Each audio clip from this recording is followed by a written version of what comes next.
భగవద్గీత యథాతథము 2వ అధ్యాయము గీతాసారము 41వ శ్లోకము.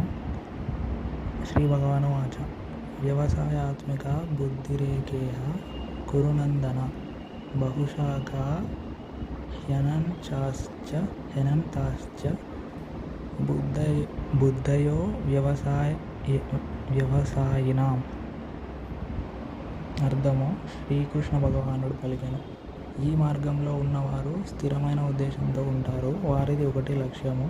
ఓ కురునందన, అస్థిరులైన వారి బుద్ధి బహుశాఖలుగా ఉంటుంది. అంటే ఇక్కడ శ్రీకృష్ణ భగవానుడు అర్జున్తో చెప్తున్న ఏమంటే, కర్మ యోగం అనేది దాని లక్ష్యం ఒకటే ఉంటుంది. కానీ అస్థిరులైన వారు, మనుషులు అనేవాళ్ళు, వాళ్ళ బుద్ధి బహుశాఖలు అంటే మల్టీ డైమెన్షనల్గా మల్టిపుల్ ఆలోచనలతో ఉంటుంది అని. సబ్స్క్రైబ్.